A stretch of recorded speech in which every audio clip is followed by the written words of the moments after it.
Hi yours welcome to BRK entertainment. నేను మీ Uma. So మనం నిన్నటి నుంచి చూస్తూనే ఉన్నాము ఉగ్రవాదుల దాడి గురించి. సో చెప్పడానికి చాలా బాధగా ఉంది అంతమందిని ఒకేసారి అలా చేయడం అనేది. సో దాని గురించి మాట్లాడడానికి ఈరోజు మన స్టూడియోలో శేఖర్ భాష గారు ఉన్నారు.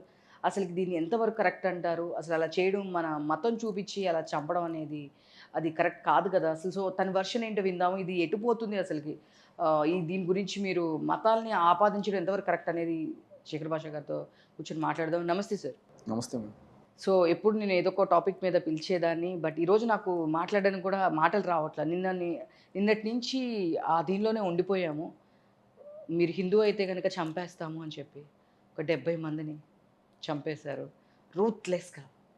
దీనికి వాళ్ళకి ఏ సంబంధం లేదు. ఎక్కడి నుంచో కాశ్మీర్ మాది చాలా బావుంటది. మనం చూడాలి అని జెప్పేసి వేరే వేరే ప్లేసెస్ నుంచి వచ్చారు.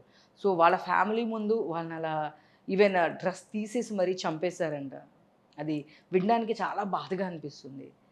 మీకు బాధ అనిపిస్తుంది. నాకు గుండె గుబేలంటుంది. ఈ బైసరన్ వ్యాలీలో ఏదైతే ఉందో, కొన్నేళ్ల క్రితం నేను మా ఫ్యామిలీ మొత్తం వెళ్ళి, అక్కడ ఆ కింద నుంచి పైకెళ్ళడానికి రోడ్డు ఉండదు. పెద్దవాళ్ళు రాలా, అమ్మ నాన్న రాలా. రాకపోతే మేమేం చేశామంటే, నేను ఇంకా కొంతమంది పటాളം అంతా ఉండరు, పిల్ల బ్యాచ్ అంతా ఉండే, మేమందరం కూడా గుర్రాలకి వెళ్ళాం పైకి. ఆ గుర్రాలు ఎక్కి పైకి వెళ్తుంటే అది ఎట్లా ఉంటుందంటే డెడ్ ఎండ్లో అలా తీసుకెళ్తుంది. అదే ఒక అడ్వెంచరస్ జర్నీ అనమాట. అందరూ చెప్తారు ఏంటంటే, అది మీరు ఇక్కడి నుంచి ఇప్పటిదాకా చూసింది ఒక తీరు, ఆ పైకి వెళ్తే అది అచ్చంగా స్విట్జర్లాండ్లా ఉంటుంది. స్విట్జర్లాండ్ ప్రతి ఒక్కటి కూడా స్విట్జర్లాండ్ అని అడ్వర్టైజ్ చేస్తుంటాడు ఆ ప్లేస్ని. నేను ఇవాళ న్యూస్లో చూస్తుంటే ఆ చచ్చిపోయిన వాళ్ళు, ఆ షూటింగ్ చేస్తున్న వాళ్ళు లిటరలీ అక్కడే సెల్ఫీలు తీసుకున్నాం మేము. నాకు ఒకసారి అది వింటుంటే గుండె గుబేలంటుంది. ఆ రోజు పొరపాటున ఏమైనా జరిగితే నా ఫ్యామిలీకి ఏమవుతుందని. అది చూస్తుంటే నాకు ఒక్కసారి ఆ ఊహ కూడా భయానకంగా ఉంది.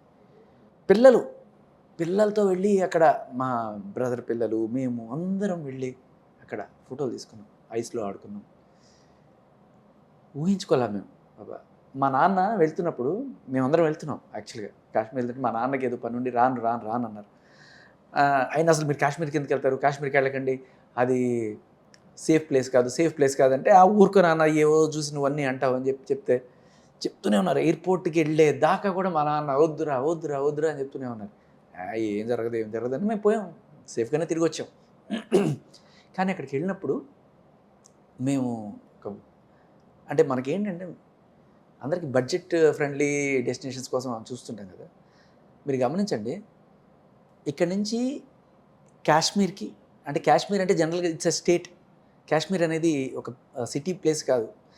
శ్రీనగర్ అనేది సిటీ. మీరు ఇక్కడ నుంచి శ్రీనగర్ వెళ్తారు. శ్రీనగర్ నుంచి 3 డెస్టినేషన్స్, ఏదర్ గుల్మార్గ్ వెళ్ళొచ్చు, పహల్గామ్ వెళ్ళొచ్చు, ఆర్ సోన్మార్గ్ వెళ్ళొచ్చు. ఈ 3 ప్రధానమైన ఆకర్షణలు అక్కడ. ఇంకొకటి జనరల్గా మీరు చూస్తే ఇటు సైడ్ నుంచి లే లడక్ పోతారు కొంతమంది, ఆర్ఎల్స్ కులు మనాలి వెళ్తారు. మీరు లే వెళ్ళాలనుకుంటే ఫ్లైట్లో టికెట్ చూడండి, 20,000 చూపిస్తుంది. అదే కులు మనాలి వెళ్ళాలనుకుంటే టికెట్ ఎంత చూపిస్తుంది? 12,000, 18,000 చూపిస్తుంది. అదే మీరు శ్రీనగర్కి వెళ్ళాలనుకోండి, నిజం చెప్పాలంటే ఈ 2 ప్లేసెస్ కన్నా Srinagar it's beautiful place. Srinagar అంటే కాశ్మీరు లే లడక్ కన్నా, కులు మనాలి కన్నా చాలా బాగుంటుంది. దాని టికెట్ ఎంత ఉంటుందో తెలుసా? అంటే లెక్క ప్రకారం వీటికన్నా బాగుంటుంది, దీనికన్నా ఎక్కువ ప్రైస్ ఉండాలి కదా. 6,000 లోపల దొరుకుతుంది మీకు. వావ్, తక్కువగా ఉంది, వెళ్దాం. ఎందుకు తక్కువగా ఉంది? ఆ రోజు నాకు అర్థం కాలే. రిస్క్ ఎక్కువగా ఉంది, జనాలు రారు. కాశ్మీర్ అంటే తీవ్రవాద ప్రదేశం. మన సినిమాల్లో చూసి రోజా సినిమా దగ్గర నుంచి చూస్తున్నాం ఎన్ని చోట్ల. కాశ్మీర్ అంటే తీవ్రవాదులు కానీ మోడీ గారు వచ్చిన తర్వాత మారింది. చాలా రోజులు అసలు ఆ తుపాకీ చప్పులు లేవు, అంత ప్రశాంతంగా ఉంది అంతా అనుకుంటున్న టైంలో ఈ ఘటన. అండ్ అక్కడ నేను గమనించింది ఏంటంటే, కాశ్మీర్ అనేది అంత ఎక్కువగా ముస్లిమ్స్ ఉండే ప్లేస్ కదా, అక్కడ అంత సేఫ్ కాదా అని చెప్తుంటారు కదా. నేను దిగిన తర్వాత శ్రీనగర్లో జనరల్గా జరిగే టూర్ ప్యాకేజ్ మీకు చెప్తాను. శ్రీనగర్లో దిగుతారు మీరు. దిగిన తర్వాత అక్కడి నుంచి ఇమీడియట్గా డాల్ లేక్కి వెళ్తారు. మీరు చూస్తుంటే ఇద్దరు కపుల్ అక్కడ ఒక బోట్లో వెళ్తున్నారు చూసారా, అది శ్రీనగర్ అనమాట. మీరు ఫ్లైట్ దిగగానే ఫస్ట్ ఎవడైనా అక్కడికి వెళ్ళిపోతాడు. అక్కడ బోట్ హౌసెస్ ఉంటే సరదాగా తిరుగుతారు, అయిపోతుంది. అయిపోగానే ఒక టెంపోనో ఏదో బుక్ చేసుకొని 3 డెస్టినేషన్లో ఎక్కడికో చోట వెళ్తారు. గుల్మార్గ్ వెళ్ళారనుకోండి, మొత్తం ఐస్ తప్ప ఇంకేముండదు. పీఓకే కనబడుతుంటుంది, పాక్ ఆక్యుపైడ్ కాశ్మీర్ కనబడుతూ ఉంటుంది. అక్కడి నుంచి ఆ ఫెన్సింగ్ అక్కడ కనబడుతుంటుంది, అక్కడ అవుట్ పోస్ట్ ఉంటుంది. అక్కడ అంత దూరంలో పాకిస్తాన్ వాళ్ళ అవుట్ పోస్ట్ కూడా కనబడుతుంటుంది. మేము వెళ్తున్న దారి అక్కడి నుంచి పీవీకో నుంచి మేము ఆల్రెడీ బయలుదేరి కార్గిల్ ఇదంతా వెళ్ళాం. అంతా Pakistan border, I mean PoK border occupy చేసిన, బలవంతంగా ఆక్యుపై చేసి పెట్టుకున్న బార్డర్. అక్కడ అందరూ కూడా ఎంత రెస్పెక్ట్ ఇస్తారంటే, టూరిస్ట్ అనేవాళ్ళు వాళ్ళకి దేవుడితో సమానం. ఎవ్వరు కూడా, మేము అడిగేవాళ్ళం, భయ్యా ఇది సేఫ్ ప్లేసేనా అంటే, ఇక్కడ ఎవ్వరు కూడా టూరిస్టులని ఏమనరండి. మాకు టూరిస్టే ఇక్కడ ఇన్కమ్, టూరిస్టులు బేస్ చేసుకొని మేము ఇక్కడ బతుకుతున్నాం. టూరిస్ట్ అనేవాడు లేకపోతే ఇక్కడ మేము అడుక్కు తినాలి. అక్కడ యాపిల్స్ కుప్పలు కుప్పలు కాస్తుంటే, మనకు చెరుకు ఎట్లా అయితే చెరుకు రసం తీస్తామో వాళ్ళు అట్లా యాపిల్ పెట్టి అది తీసిస్తుంటారు. 5 రూపాయలకి 10 రూపాయలకి జ్యూసులు అమ్ముకుంటుంటారు. ఎంతో చీప్ అని చెప్పి మనకు అనిపిస్తుంది. వాళ్ళకి అది అంతే. ఎక్స్పోర్ట్ ఇంపోర్ట్లు ఇవన్నీ కూడా ఒక్కసారి టెర్రరిజం వచ్చిందంటే ఆగిపోతాయి. తినడానికి తిండి ఉండదు వాళ్ళకి. కూర్చున్న కమ్మని ఎవ్వడు నరుక్కోవాలనుకోడు. ఒకవేళ మీకు టెర్రరిజము ఇది జరుగుతుందన్నా కూడా జనరల్గా ఎప్పుడు జరుగుతుంది అంటే, అమర్నాథ్ యాత్రలకి లేకపోతే ఈ చార్ధామ్ యాత్రలకి వెళ్తున్న టైంలో వాళ్ళని అటాక్ చేయడం చేస్తుంటారు తప్ప, అస్సలు ఈ కాశ్మీర్లో టూరిస్టులని అటాక్ చేయాలన్న ఆలోచన ఎవ్వడికి రాదు. ఒకవేళ ఎవడన్నా ఇది పని చేశాడంటే, అక్కడున్న కాశ్మీరీస్కి, అక్కడున్న కాశ్మీరీ ముస్లిమ్స్ అందరికీ ద్రోహం చేసినట్టు వాడు. ఎందుకంటే ఈ ప్రతి ఒక్క ముస్లిం కూడా పేరుకి ముస్లిం అని చెప్పుకున్నా కూడా ఇక్కడికి వచ్చే వాళ్ళ ఇన్కమ్ మీద బతుకుతారు. మీరు బోల్డ్ అని వెజిటేరియన్స్ హోటల్స్ చూస్తారు అక్కడ. మీరు వెళ్ళండి, కేరళ వెళ్ళండి, మీకు ఒక వెజిటేరియన్ హోటల్ దొరకదు. బట్ కాశ్మీర్లో మీకు ఎక్కడ పట్టిన వైష్ణోదేవి మాత, వైష్ణోదేవి అని చెప్పి పేర్లు పెట్టి మరి ఆ పేర్లతోటి మీకు ఇవి ఉంటాయి, హోటల్స్ ఉంటాయి, ప్యూర్ వెజిటేరియన్ హోటల్స్ బోల్డ్ దొరుకుతాయి మీకు దారంతా.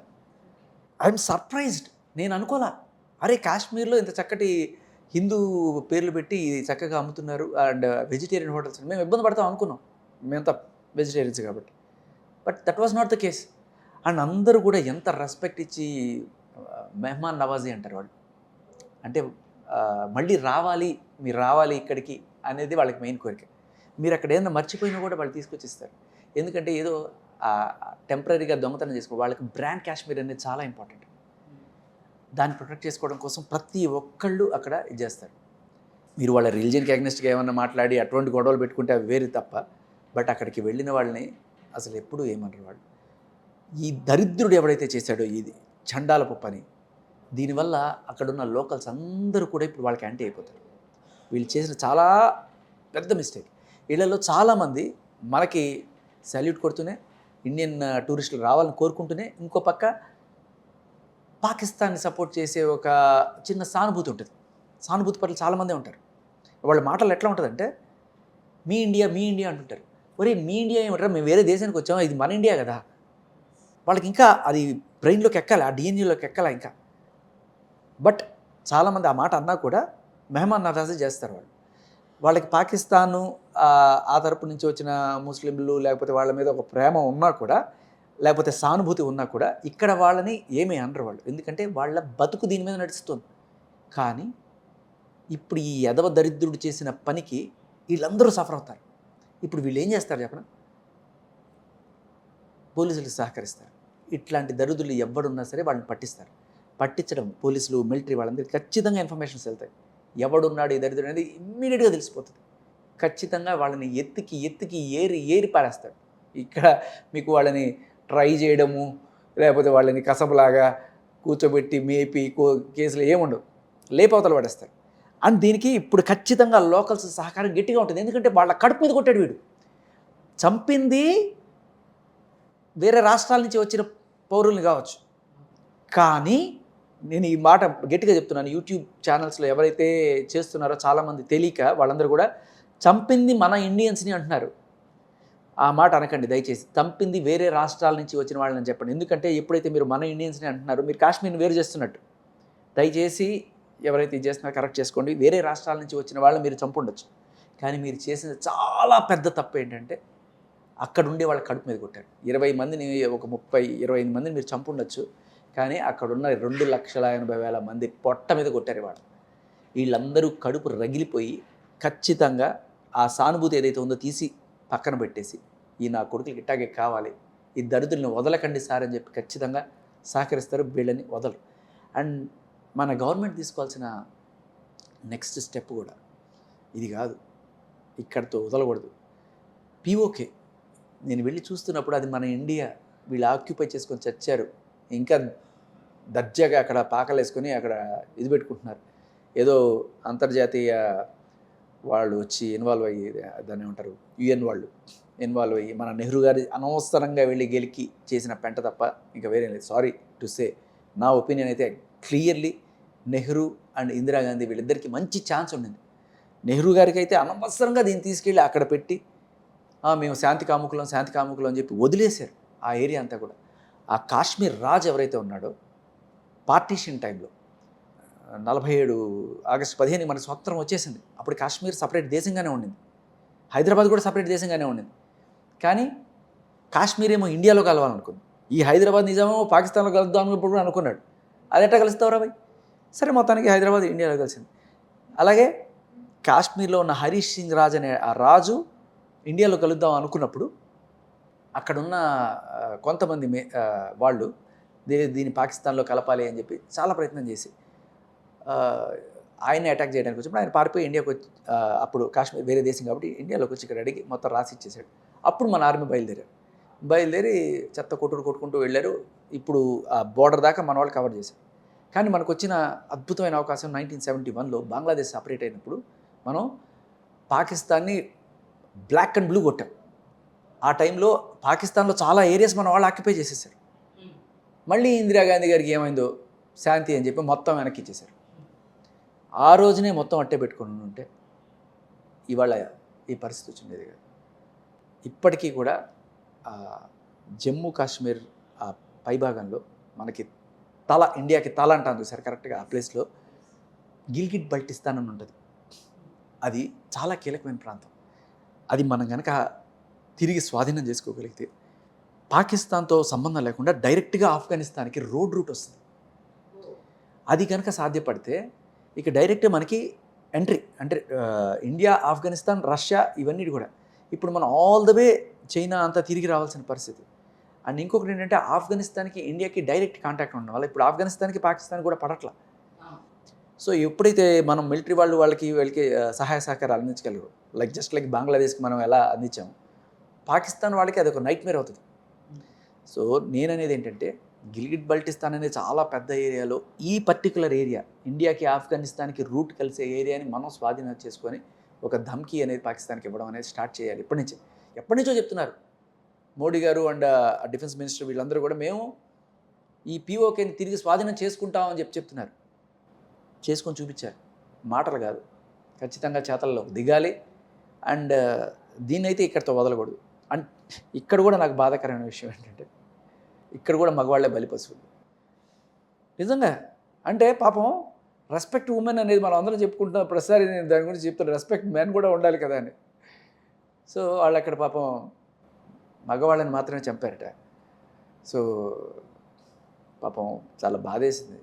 నన్ను కూడా చంపేయండి, మా ఆయన్ని చంపేశారు కదా అని ఆవిడ అడుక్కుందట, చంపేయమని అడుక్కుందట. ఎస్, ఒక ఫ్యామిలీ హెడ్ లేకపోతే ఫ్యామిలీ రోడ్ మీద పడిపోతుంది. ఒక ఫ్యామిలీని స్ట్రాంగ్గా ఉండాలి అంటే డెఫినెట్గా ఆ ఫ్యామిలీకి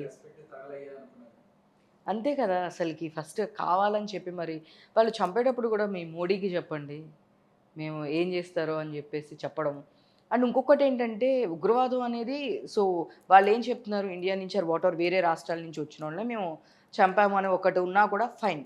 కానీ బట్ దానిలో కూడా హిందువుల్ని మాత్రమే మేము చంపుతామని బట్టలు తీసి మరీ చంపడం అనేది అసలు ఎంత అదంతా అసలు డైజెస్ట్ అవ్వకపోతుంది. అంటే బేసికల్లీ బట్టలు తీయడం అనేది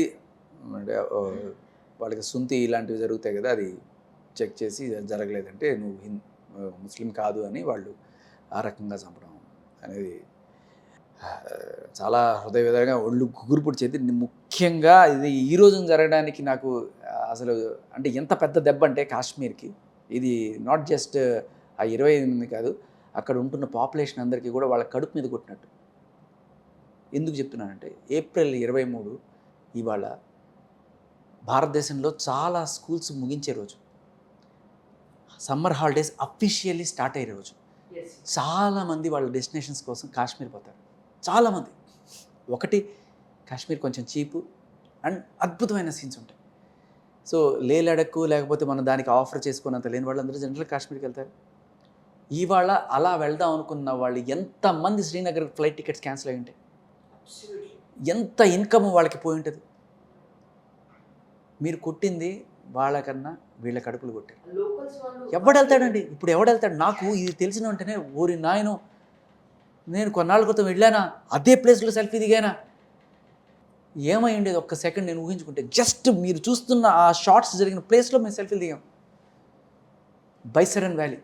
బైసన్ వ్యాలీ అసలుకి ఎలాంటి చర్యలు తీసుకోవాలి? ఇది వాళ్ళు మతం పేరు చెప్పి నువ్వు ఇంకొకటి కూడా మతం పేరేని మీదే అండి జరిగేది అక్కడ, వేరే ఏమీ లేదు అక్కడ. మతమే అంతా అక్కడ. మతం పేరు మీదే కదా జరిగేది. వాళ్ళకి మతరాజ్యమే కదా పాకిస్తాన్ అనేది. వాళ్ళకి వేరే మతం వాళ్ళే టార్గెట్ వాళ్ళకి, అంతే.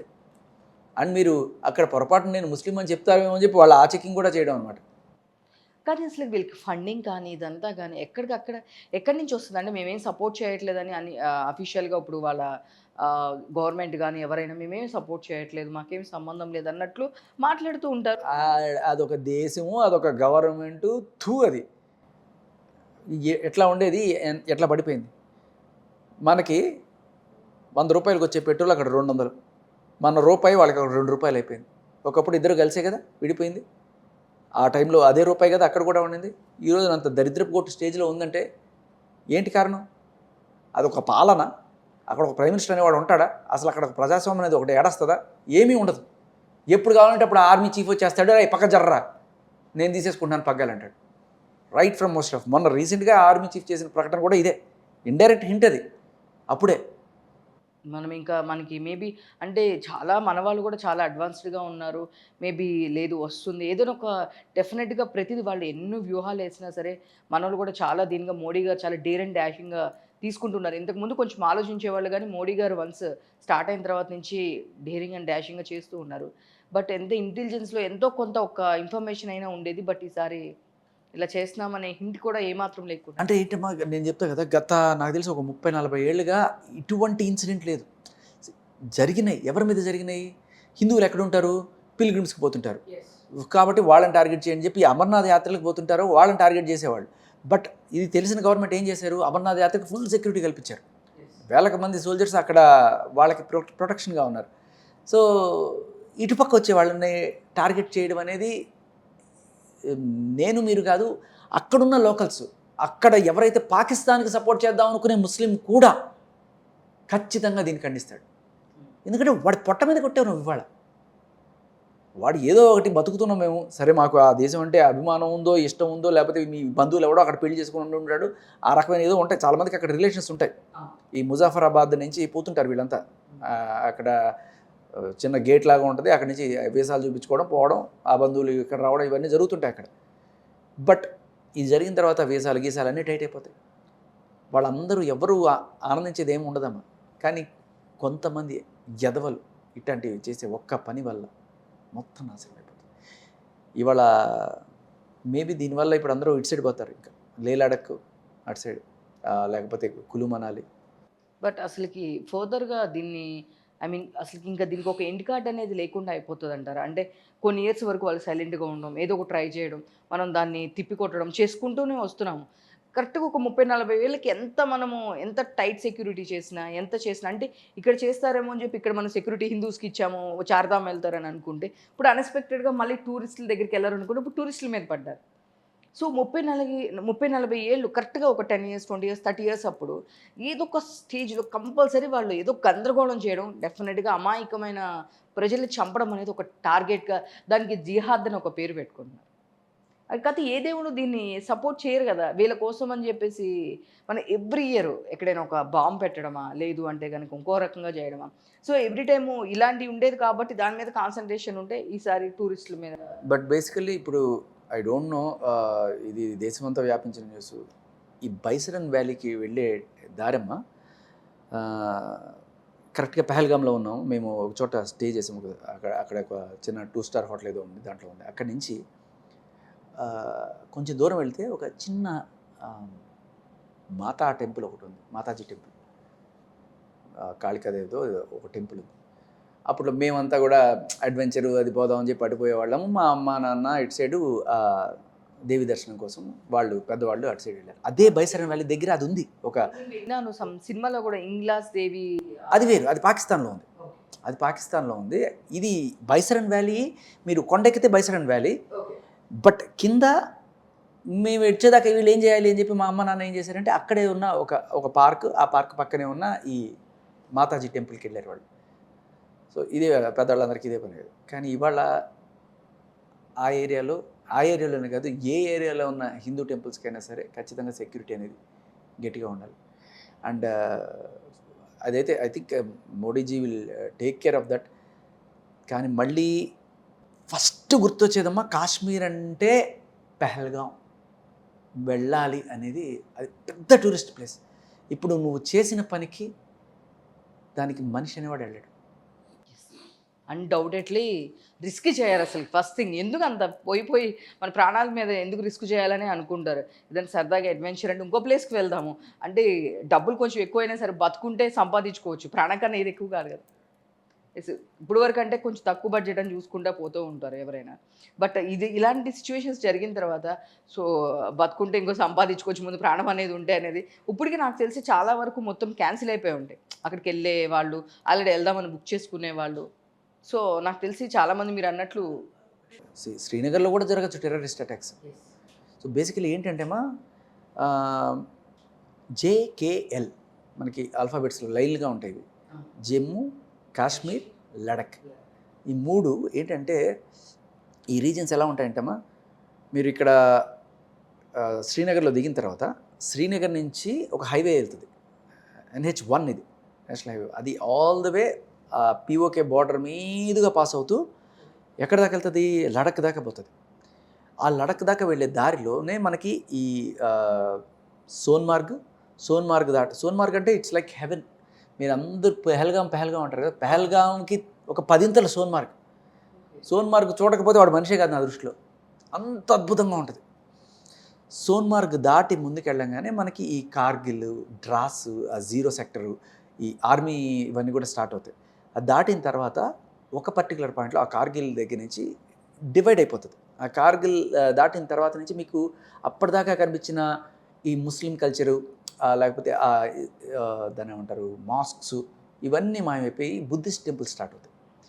బుద్ధిస్ట్ మాంక్స్కి సంబంధించివి అంతా బుద్ధిజం. వీళ్ళు కూడా ఎలా ఉంటారంటేమా, ట్యాక్సీ వాళ్ళు లేకపోతే క్యాబ్ వాళ్ళు ఉంటారు కదా, ఎంత మెహమాన్ నవాజీ చేసినా కూడా ఆ పర్టికులర్ ఏరియాకి వచ్చిన తర్వాత అక్కడి నుంచి నువ్వు లోపలికి రావద్దు మాకు, బికాస్ మీరు కాశ్మీరీ ఆర్ మీరు ముస్లిం, ఇక్కడి నుంచి మేము ఓన్లీ బుద్ధిస్టులు వీళ్ళు మాత్రమే ఎక్కువగా అక్కడ ఉండేవాళ్ళు, వాళ్ళు టేక్ ఓవర్ చేస్తారు. మీరు ఇక్కడ దాకా ట్యాక్సీ నడపాలి, ఇక్కడ నుంచి ట్యాక్సీ కూడా బుద్ధిస్టుల దగ్గర నుంచి తీసుకో, ఆ టైప్లో ఉంటుంది అనమాట.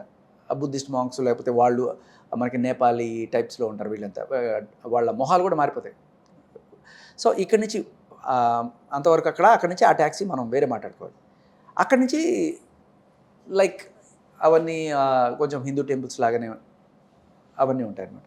సో నెక్స్ట్ టైం ఇంక ఇట్లా జరగాలని డెఫినెట్గా సాడ్ మూమెంట్. బట్ నిజంగా ఎట్లా అనేది నాకు అనిపించింది. డెఫినెట్గా నేను మాట్లాడాలనిపించింది మీతో. అంటే ఇలా వెళ్ళడం ఇలా కరెక్ట్ కాదు, ఇట్లా ఏంటని చెప్పి మాట్లాడాలనిపించింది. బట్ ముస్లిమ్స్ కోసం చేస్తున్నామని ఒకవేళ ఆ తీవ్రవాద సంస్థలు ఎవరన్నా అనుకుంటే, ఇప్పుడు నువ్వు చేసిన పని వల్ల ఈ ముస్లిమ్స్ ఈ 2 ఏరియాస్లో ఒక పక్క ముస్లిమ్స్ ఒక గీత గీసుకుంటే యువతల పక్కంతా బుద్ధిస్టులు వీళ్ళు ఉంటారు కదా.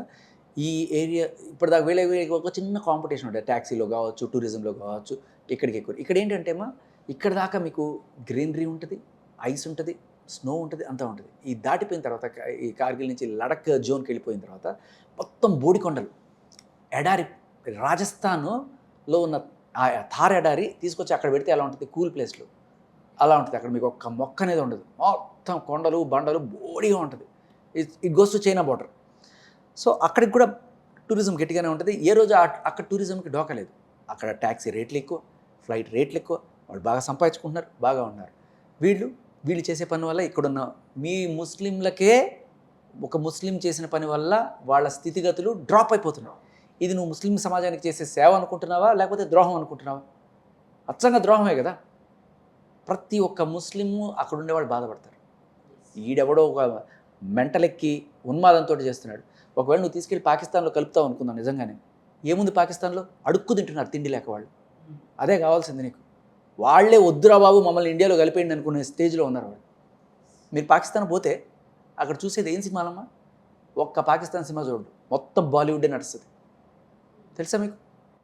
పాకిస్తాన్లో పాకిస్తాన్ సినిమాలు ఎవ్వడు చూడ్డు, మొత్తం షారుఖ్ ఖాన్, సల్మాన్ ఖాన్. మీకు ఇంకా షాకింగ్ విషయం చెప్పనా? మన అల్లు అర్జును, బాహుబలి, ప్రభాస్ వీళ్ళందరూ బ్రహ్మాండంగా నడుస్తారు అక్కడ. తెలుగు డబ్బింగ్ చేసుకొని చూస్తారు బ్రహ్మాండంగా వాళ్ళు. పాకిస్తాన్లో ఏమీ లేదు అక్కడ, ఛాందసం తప్ప. అందరూ they are almost tune to ఇండియానే. ఏడుస్తూ ఉంటారు అక్కడ, ఇండియన్ చూసి నేర్చుకో, ఇండియన్ చూసి నేర్చుకో. వాళ్ళు స్పేస్, చంద్రుడు, అక్కడ ఏ రోజైనా నువ్వు ఒక మిషన్ పంపించావా చంద్రుడి దగ్గరికి? ఇది ఒక అద్భుతమైన విషయం చెప్తామా. మనం చంద్రుడి మీదకే కాకుండా మార్స్ మీదకి కూడా మిషన్ పంపించాం. That is India. పాకిస్తాన్ ఏం చేస్తుంది ఇవాళ? బొచ్చేసుకొని సౌదీ అరేబియా దగ్గర అడుక్కు తింటోంది. భయ్యా మా కొత్త ముష్టి వేయండి, మేము బతకలేకపోతున్నాం ఇక్కడ. అమెరికా మాకు కొంచెం ముష్టి వేయండి, మేము బతుకుతాం అని చెప్పని అడుక్కు తినే స్టేజ్లో ఉంది పాకిస్తాన్. ఆ దేశంలోకి రావాలని ఏ కాశ్మీరీ అనుకుంటాడు? ఏ రోజైనా ఒక చంద్రమండలానికి ఒక మిషన్ పంపించాము? నేను ఒకటే చెప్తా, అరే నీ జెండాలో చంద్రుడిని పెట్టుకోవడం గొప్ప కాదురా, చంద్రుడిలో జెండా పెట్టాం మేము. నిజం, చాలా కరెక్ట్గా మాట్లాడారు. థ్యాంక్ యూ శేఖర్ గారు. మీరు ఉన్నది నిజంగా ఇన్ఫర్మేషన్ అనేది ఎంతవరకు ఉన్నది ఇది కరెక్ట్ అని చెప్పేసి మీరు చెప్పేది డెఫినెట్గా ఒక లాజికల్ పాయింట్ ఉంటుంది. దట్స్ వై నేను పిలిచాను.